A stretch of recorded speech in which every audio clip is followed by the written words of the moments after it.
L'Égypte est le principal pays d'accueil pour les réfugiés soudanais.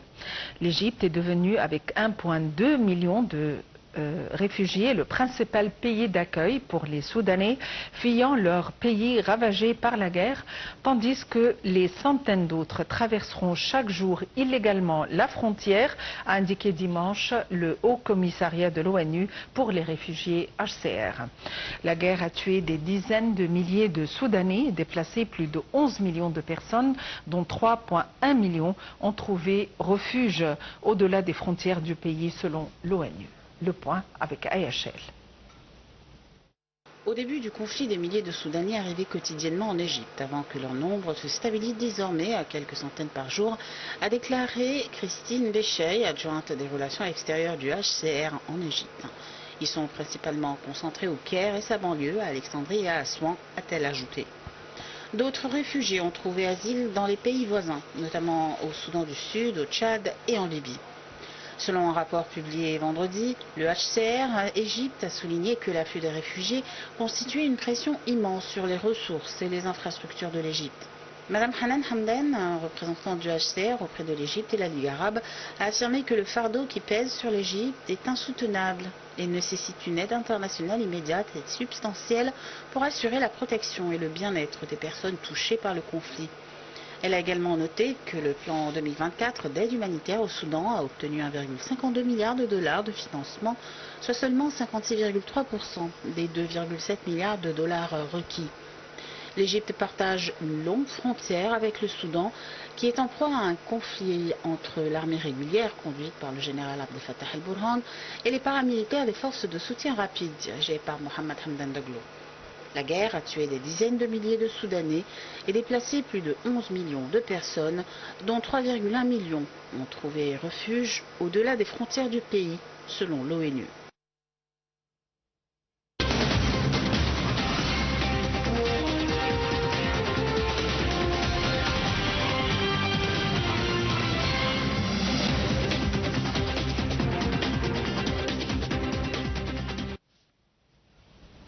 Et pour nous donner plus d'éclaircissements, nous avons le plaisir d'avoir avec nous M. Simon Mikhaïl, qui est expert en économie. Monsieur Simon Mikhaïl, bonsoir et bienvenue avec nous.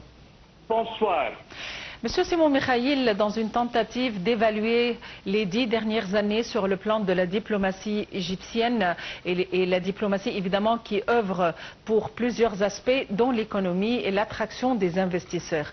Tout d'abord, quels sont les points les plus importants parmi les acquis et réalisations de la diplomatie égyptienne durant les 10 dernières années, à votre avis? Vous voulez dire avec le Sud d'Afrique ou bien avec qui? D'une manière générale, et après ça, nous allons aborder l'Afrique. D'accord. Alors, la diplomatie égyptienne, elle a beaucoup travaillé sur le sujet de l'économie et bien sûr que ça a donné d'excellents résultats et on s'attend toujours dans le pays que ce soit une raison de stabilité.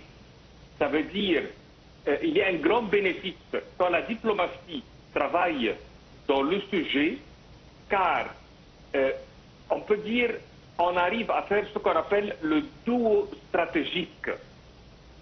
Et là, la diplomatie et l'économie sont de plus en plus interconnectés. Le renforcement des relations diplomatiques, il facilite l'ouverture de nouvelles opportunités économiques. Ça ramène à une collaboration dans le cadre de la politique étrangère pour stimuler les investissements, encourager les échanges commerciaux et promouvoir la stabilité régionale. La diplomatie économique, elle vise toujours à établir des relations politiques stables qui ouvrent ensuite la voie à des partenariats économiques durables. L'Égypte, en tant qu'une puissance régionale, elle utilise la diplomatie pour attirer les investisseurs, pour la coopération sur les projets régionaux et pour renforcer l'influence au sein de l'Union mondiale. elle arrive, la diplomatie, à faire une attraction pour les investisseurs. Et ça, c'est grâce aux relations diplomatiques solides et la création d'un climat de confiance et de stabilité.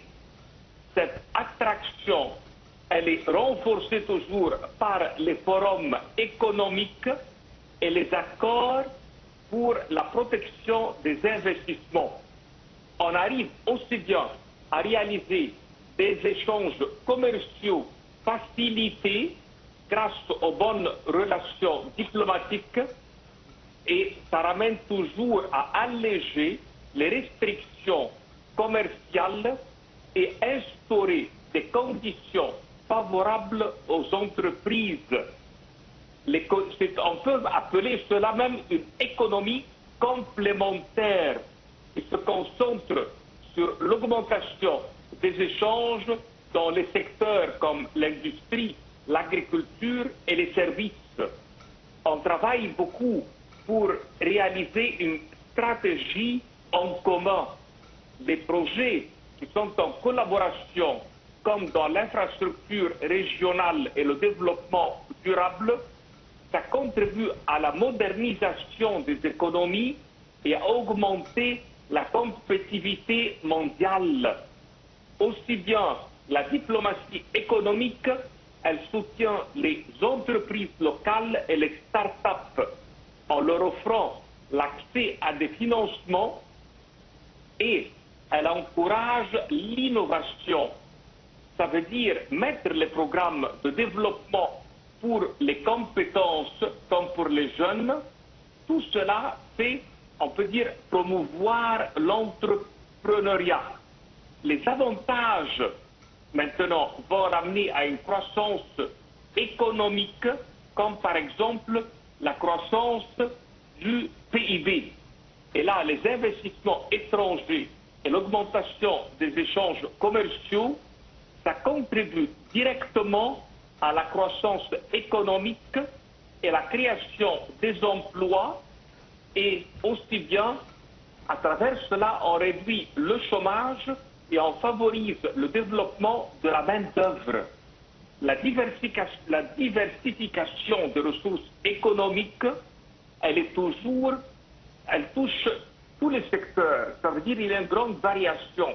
Comme par exemple aujourd'hui, on travaille beaucoup sur les technologies vertes, sur l'industrie, le tourisme. Oui. Ça veut dire qu'on arrive à réduire la dépendance économique.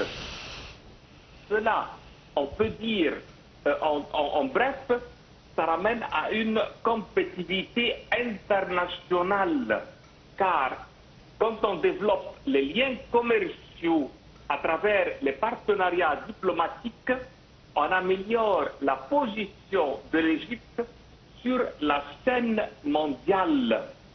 De là qu'on peut dire que la diplomatie et l'économie sont des leviers stratégiques qui exploitent le développement des économies, ça renforce l'influence régionale, ça ramène à promouvoir une stabilité et une prospérité. On peut dire aussi en autres mots que c'est une approche intégrée qui combine une coopération économique et diplomatique. Ça veut dire on s'impose en tant que leader dans ce dynamisme pour réaliser vraiment ce qu'on appelle des entreprises qui atteignent le monde entier.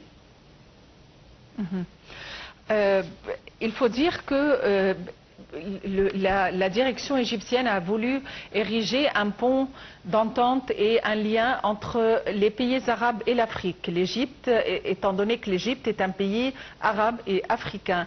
À votre avis, comment peut-on décrire la relation arabo-africaine? Alors voilà, bien sûr que là, vous touchez un sujet très important pour l'Égypte, car on est considéré le pont stratégique entre le Golfe et l'Afrique.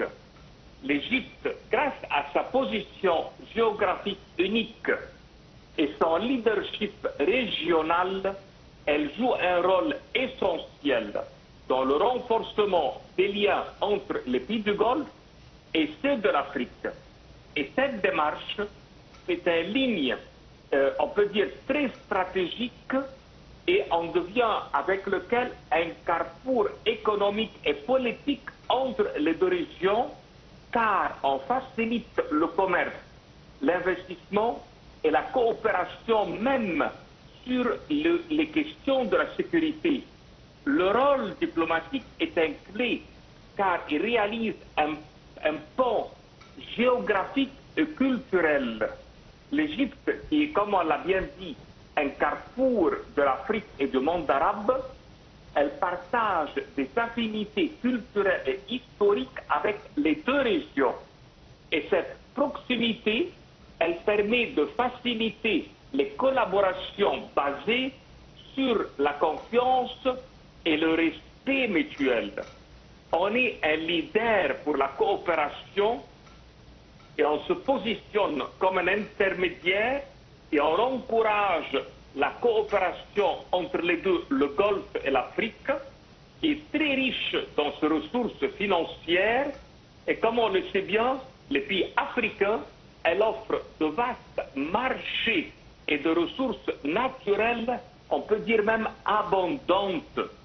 Et la collaboration, elle vise toujours à promouvoir le développement durable et la croissance économique.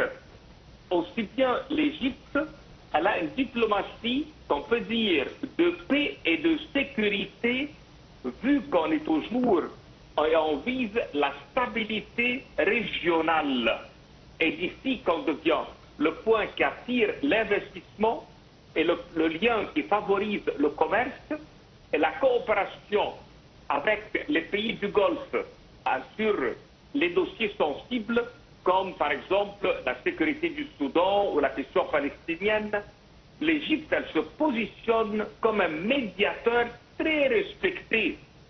Alors d'ici que je peux vous dire qu'il y a des avantages et des opportunités d'investissement dans les liens entre le Golfe et l'Afrique, comme par exemple les investissements directs, car l'Égypte attire des capitaux en provenance des pays du Golfe qui voient l'Afrique comme un marché en pleine expansion. Et ces investissements se concentrent dans les infrastructures, l'énergie, les technologies vertes. Oui. Et avec cela, oui, Monsieur Simon Mikhaïl, vous êtes expert en économie. Je vous remercie infiniment pour votre intervention et vos informations.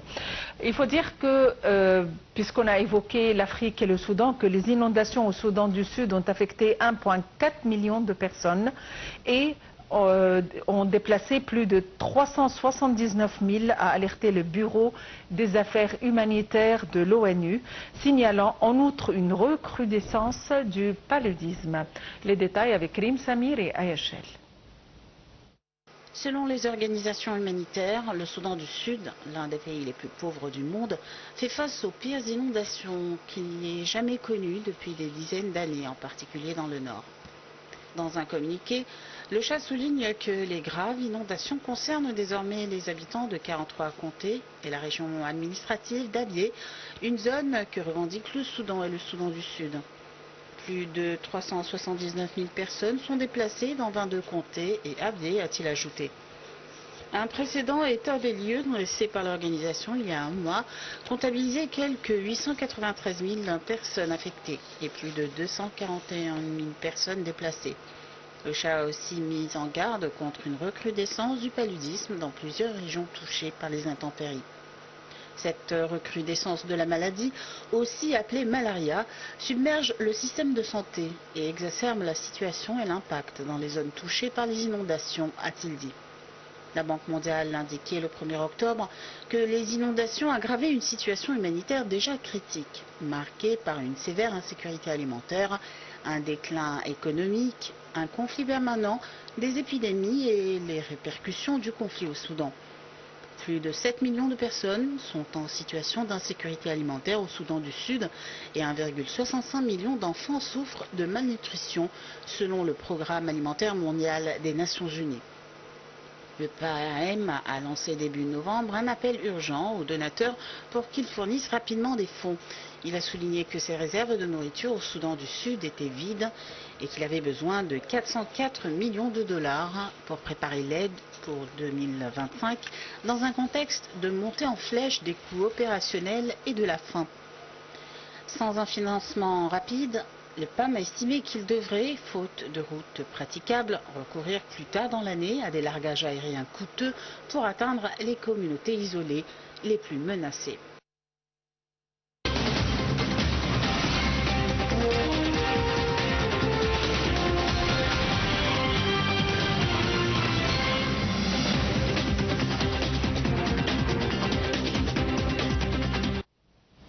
Fin de cette édition de Direct. Merci de l'avoir suivi et à la prochaine.